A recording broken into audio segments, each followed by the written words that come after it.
3 to 5 years, no? Ang uban, dili na makalahutay.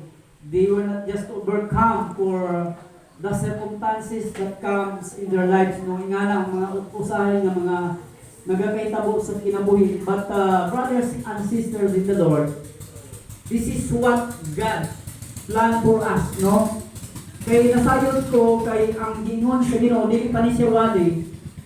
Ang ginatuwag nga paglahutay sa pag-alagad sa Ginoo, nabilin na siya basta-basta nga komisyon na to sa Ginoo or commitment na to sa Ginoo.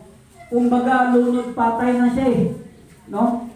Kung ikaw tinudunay commitment diya sa Ginoo, umulan, bubagyo, ayos lang. Kung sabi pa sa Tagalog, no? Walang iwanan, walang atrasan, di ba? Yun ang totoong Kristiyanos.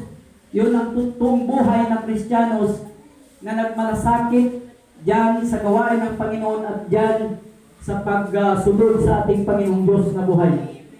Kaya, muraman, nagtagalog naman ng Ilonggo, tinulong tayo ng Ilonggo So, ana ang kinabuhing Kristohanon.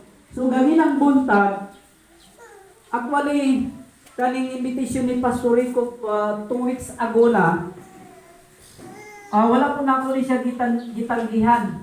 Pero isip na ko kay, abi na ko kung mausap pag yun, pero kay, siyempre, text naman, kay diplano naman ang ninyo. Pero salamat sa Ginoo nga nahimong napigayon gyapon, no? Ang among gihimo dito, nag-sunrise kami gayong buntag. Di pa malay-balay na ako ang mga kaigsuunan dito sa Lagao, General Santos City. Ugo niya sa akong pagbisita sa ilan, iugyon po sila, no? Itugot po sila nga, sige pastor, okay, no?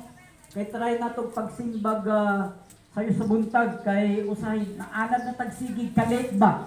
No? May panahon nga mag-start kami sa among simba dito, 8:30, ang uban moabot nag 9 o'clock, ang uban moabot nag hallelujah, amen, no? Naana sa ending, no? Ana ang ginatawag nga senaryo sa kinabuhi natong mga Kristohanon. Pero dili pa na siya ang